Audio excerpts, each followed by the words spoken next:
యెహోవా నా ప్రార్థన ఆలకింపుము, నా విన్నపములకు చెవియొగ్గుము. అంటే దావీదు మహారాజు ఏం చేస్తున్నాడు? నా ప్రార్థన ఆలకించు దేవా, నా విన్నపములన్నీ నీ ముందు ఉంచి ఉన్నానయ్యా, నాకు చెవియొగ్గుము. నీ విశ్వాసతను బట్టి, నీ నీతిని బట్టి నాకు ఉత్తరము. అంటే మనలో నీతి లేదు, మనలో విశ్వాసం కూడా లేదు. ఎందుకంటే సమస్తము అనుగ్రహించు దేవుడికి దావీదు మహారాజు నీ విశ్వాసత్యమును బట్టి, నీ నీతిని బట్టి నాకు ఉత్తరం. ఆయన విశ్వాసత్యమును అంటే ఆయన సత్యానికి అధిపతి, నీతికి అధిపతి. కాబట్టే నిన్ను విశ్వసించి నేను నీ సత్యములో నీ మార్గమును నడిచేటట్టు చెయ్యయ్యా. నీ నీతిని బట్టే నేను ఈ లోకంలో నీతిమంతునిగా జీవించగలుగుతున్నానని దావీదు మహారాజు మొరపెట్టుకుంటాడు.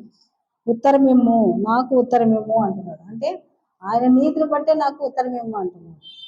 అంటే ఈయనలో నీతి లేదు అనేది ఆయన మాటగా దేవుని ఎదుట ఒప్పుకుంటున్నాడు. మనము కూడా ఒప్పుకున్నట్లయితే దేవుడు సమస్తం అనుగ్రహించే దేవుడు.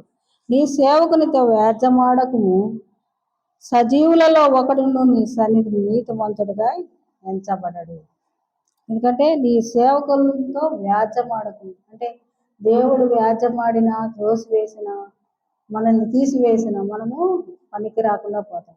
అన్నింటిలో మనం నిలబడాలంటే ఆయన మనతో మన పాపాలు క్షమించి ప్రతి తప్పుని కాచి ఆయన సత్యములో స్వతంత్రులుగా చేసి మనల్ని నిలబెడితే కానీ ఆయన ముందు నిలబడలేము. అందుకనే దావీదు మహారాజు ఏమంటున్నాడు? నీ సేవకునితో వ్యాజ్యమాడకు. అంటే మనకి విరోధులు అందరూ ఉండొచ్చు, ఆయన విరోధి అయిన రోజు మనకేది ఉండదన్నమాట. అందుకనే వ్యాజ్యమాడొద్దయ్యా, నన్ను నీ శరణుజొచ్చి నన్ను కాపాడు అంటున్నాడు. ప్రతి విషయంలో ఆయన అట్టని తగ్గించుకున్నాడు దేవుని దగ్గర. ఏదైనప్పటికీ నీ సేవకునితో వ్యాజ్యమాడకు, దూరం ఉండకము. ఎవరైనా ఇప్పుడు దేవుడు దూరంగా ఉన్నా మనం తట్టుకోగలమా? మనుషులు దూరమైనప్పటికీ మనకేమీ లేదు, కానీ దేవుడు దూరం అయితే ఒక్క క్షణం కూడా మనకి గాలి కూడా పీల్చుకోలేము.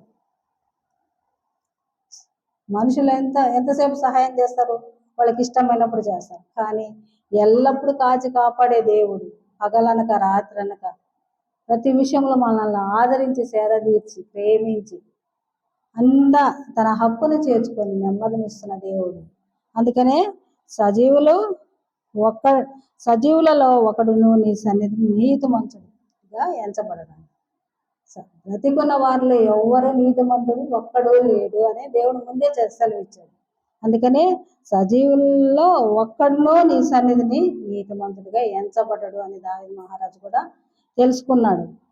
అందుకనే ఆయన తగ్గించుకొని దేవుని సన్నిధిలో, అయ్యా నాకు దూరం కావద్దు, నువ్వు వ్యాజ్యమాడొద్దు, నీ సన్నిధిలో నన్ను ఉంచు, నీ ప్రేమతో నన్ను కాపాడు అని అన్ని విషయాల్లో కీర్తనలంతా బ్రతిమిలాటే ఎక్కువ. ఎక్కడ తప్పిపోతామన్న భయము, తప్పిపోయిన స్థితిలో ఒప్పుకోవటం. దావీదు మహారాజు చేసిన ప్రతి విషయంలో ఆయన తన్ను తాను తగ్గించుకున్నాడు. శత్రువులు నన్ను తరుముచున్నారు, వారు నా ప్రాణమును నేల పడగొట్టుచున్నారు. చిరకాలం క్రిందట చనిపోయిన వారితో పాటు గాఢాంధకారము నన్ను నివసింపచేయుచున్నారు. ఎందుకంటే మనుషులు అట్లా తలుస్తారు, కానీ చిరకాలము యెహోవా మందిరంలో నివాసం చేసేదవు అని వాగ్దానం దేవుడు ఇచ్చినాడు.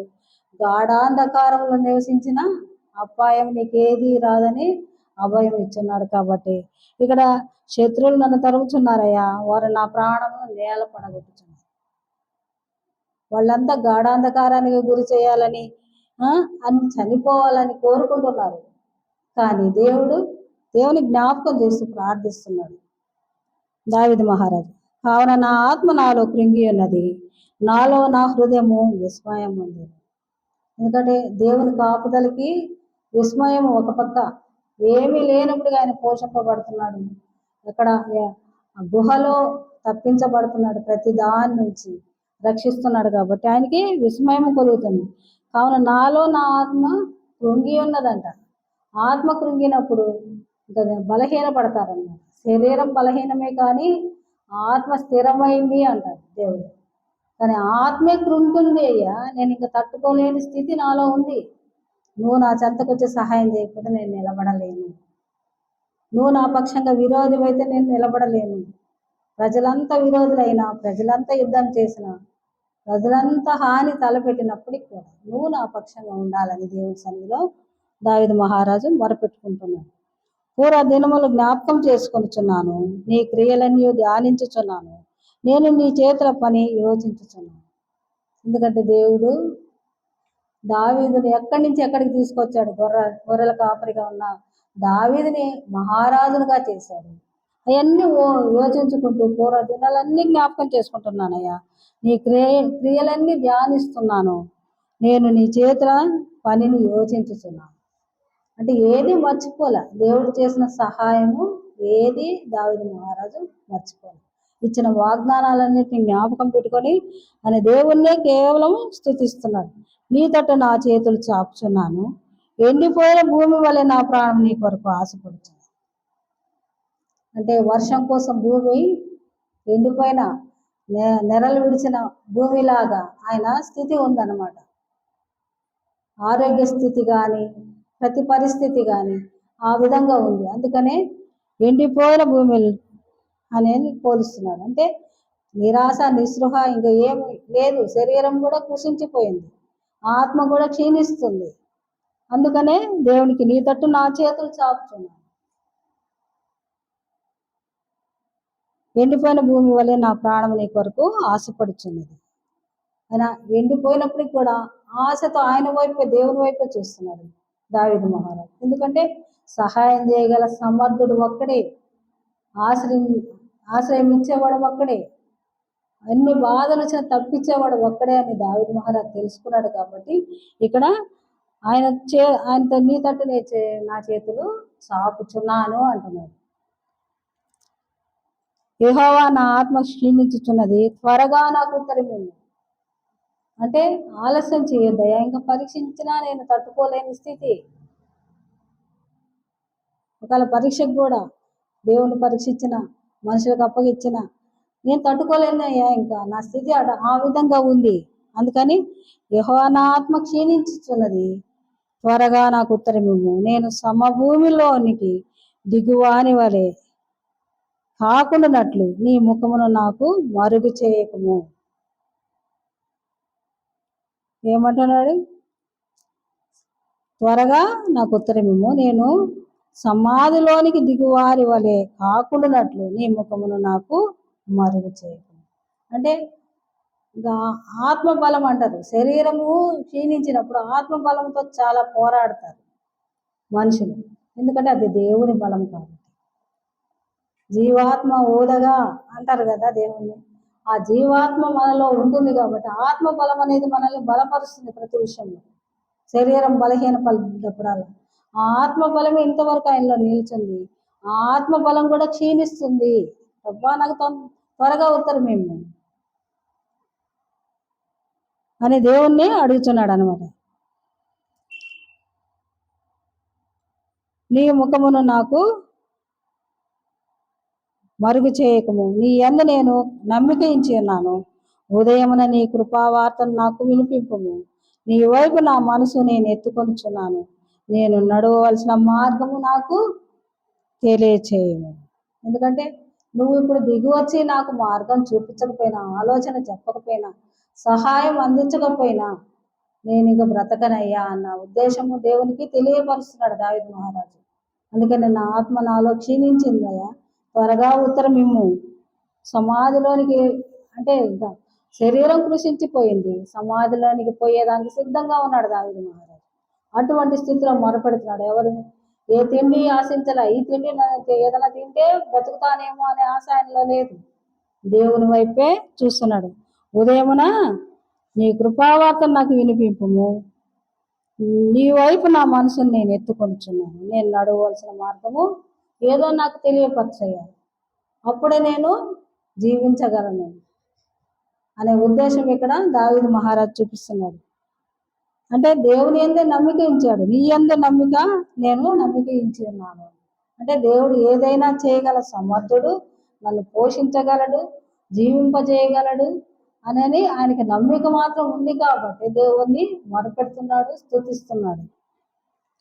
యెహోవా, నేను నీ మరుగు చొచ్చి ఉన్నాను, నా శత్రువుల చేతిలో నుండి నన్ను విడిపించను. అంటే ఆయనకే శరణు తెచ్చున్నాడు, ఆయన వైపే చూస్తున్నాడు, ఆయనపై ఆనుకున్నాడు కాబట్టి శత్రువులకు నన్ను అప్పగించద్దయ్యా, నీ చేతిలో నేను ఉండాలి, శత్రువులకు మాత్రం నన్ను అప్పగించొద్దు అని మొరపెడుతున్నాడు. నీవే నా దేవుడవు, నీ చిత్తానుసారంగా ప్రవర్తించుటకు నాకు నేర్పు. ఎందుకంటే దేవుని చిత్తానుసారంగానే మనము అడుగులు వేయాలి.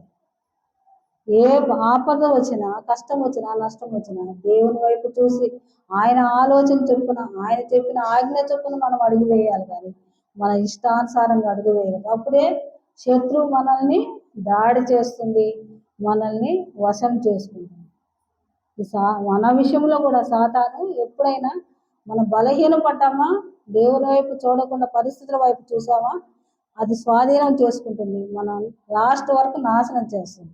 అందుకనే ఇక్కడ దావీదు మహారాజు ఏమంటున్నాడు, నీవే నా దేవుడు, నీ చిత్తానుసారంగా ప్రవర్తించడానికి నాకు నేర్పు. ఎందుకంటే ఆయన ఆజ్ఞ లేకుండా, ఆయన ఆలోచన లేకుండా ఏది నేను నడవకూడదని నిర్ణయించుకున్నాడు. కాబట్టి ప్రాణం పోయే స్థితిలో కూడా నీ చిత్తానుసారంగా నాకు నడుచుటకు నాకు నేర్పము అని అడుగుతున్నాడు. ఏదైనా దేవుడే నేర్పాలా, దేవుడే నిలపాలా, దేవుడే విశ్వాసం ఇవ్వాలా, దేవుడే నమ్మకం కలిగించాలా, అన్నీ ఆయనే కాబట్టి ఆయనకి అప్పచెప్పుకున్నాం అనుకోండి, మన జీవితం అంతా నిశ్చింతగా ఉండగలం. దయగల నీ ఆత్మ సమభూమి గల ప్రదేశం అందు నన్ను నడిపించునుగాక. దయగల ఆయన ఆత్మ ఎప్పుడు మనలో ఉండి నడిపిస్తుంది. దావీదు మహారాజు కూడా ఆత్మ సహాయంతోనే నడిచాడు, రాజ్యాన్ని స్థిరపరచుకున్నాడు, మళ్ళీ తిరిగి రాజ్యం వేలాడు, శత్రువుని జయించాడు, శత్రువుల నుంచి అంతా రక్షింపబడ్డాడు, మొరపెట్టాడు. కాబట్టి అంటే ఈ దుష్టుడైన సాతాన్ నుంచి మన శరీరాన్ని, మన మనసుని, ప్రతిదాన్ని రక్షించుకోవాలంటే ఈ సమభూమి గల ప్రదేశమందు నన్ను నడిపించిన కాక అంటున్నాడు. దయగల నీ ఆత్మ సమభూమిగా అంటే ఆయన ఆత్మ లేని మనం ఎక్కడ ఏమీ చేయలేము, నడవలేము. మనలో దేవుడు నివసిస్తున్నాడు అనుకో, మన ప్రతి విషయంలో మనకి హెచ్చరిస్తూ, మన తప్పిపోకుండా రక్షించుకుంటూ, నడిపిస్తూ, కాపాడుతూ భద్రపరుస్తాడు. ఎందుకు ఆయన రాజ్యానికి తీసుకువెళ్ళాలన్న ఆలోచన. ఎక్కడైనా మనం దుష్టునికి అవకాశం ఇచ్చామా, ఇచ్చిన వెంటనే మనము తప్పిపోతాం. లోకం వైపు చూసామా, పరిస్థితుల వైపు చూసామా, పడిపోతాం. అప్పుడు దేవుని చిత్తం అనేది మన జీవితంలో నెరవేర్చబడదు. దేవుడు మన జీవితం పట్ల ఒకటి ఉద్దేశించి ఉన్నాడు. ఎందుకు? నశించిపోకుండా మనల్ని అక్కడికి తీసుకువెళ్ళాలా, ఆ నిత్య రాజ్యంలో మనల్ని నెమ్మదిగా ఉంచాలన్న ఆయన చిత్తాన్ని మనం నెరవేర్చాలి. నెరవేర్చినప్పుడే ఆయన తలంపు నెరవేరుతుంది, ఆయన చేసిన త్యాగం నెరవేరుతుంది. ఆయన బలియాగం అయ్యాడు ఈ భూమి మీదకి వచ్చి మన కోసం.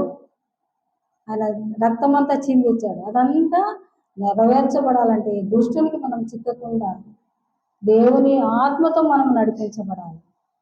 దావీదు మహారాజు కూడా అదే విధంగా ప్రతి విషయంలో దేవునికి అప్పగించుకొని నడిచాడు కాబట్టి ఆయన నిత్యరాజ్యంలో ఈరోజు హృదయానుసారుడయ్యాడు, దేవునికి హృదయానుసారుడయ్యాడు. యెహోవా, నీ ఆత్మను బట్టి నన్ను బ్రతికింపుము, నీ నీతిని బట్టి నా ప్రాణమును శ్రమలో నుండి తప్పించుము. నేను నీ సేవకుడును, నీ కృపను బట్టి నా శ్రమను శత్రువులను సంహరింపుము. నా ప్రాణమును బాధపరచు వారి అందరినీ నశింపచేయు.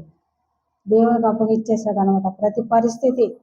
నా ప్రాణమును శ్రమలో నుండి తప్పించయ్యా, నీ నీతిని బట్టి నా ప్రాణమును అంటున్నాడు. అంటే ఆయన నీతి లేకపోతే మనం ఏమీ జీవించలేం. మన జీవితాలు మురికి గుడ్డలతో సమానమైనవి. మన క్షణము పడిపోయి తప్పిపోయేవారు. కేవలం ఆయన నీతి మనల్ని నిలబెడుతుంది. ఆయన ఇచ్చిన రక్షణే మనల్ని బలపరుస్తుంది. ఆయన ఆత్మే మనల్ని నడిపిస్తూ దేవుని సన్నిధికి దగ్గర చేస్తుంది. అందుకని ఇక్కడ దావీదు మహారాజు అంటే నీ నీతిని బట్టి నా ప్రాణం శ్రమలో నుంచి తప్పించుము. లాస్ట్లో యెహోవా నీ నామం బట్టి నన్ను బ్రతికింపుము, నీ నీతిని బట్టి నా ప్రాణం శ్రమలో నుండి తప్పింపుము, నేను నీ సేవకుడును, నీ కృపను బట్టి నా శత్రువులను సంహరింపు. ప్రతి బాధ్యత అప్పగించేశాడు. తన బాధ్యత, శత్రువుల బాధ్యత దేవునికి అప్పగించాడు. మనం ఏం చేస్తాము? మన పరిస్థితులు మన చేతిలోకి తీసుకుంటాం. మన జీవితము మనదే, ఇతరుల జీవితం మనదే. అందుకని మనం ప్రతిదీ ఇబ్బందులు పాలవుతాము, కష్టాలు తెచ్చుకుంటాము, బాధలు తెచ్చుకుంటాము, అనారోగ్యాలు తెచ్చుకుంటాము.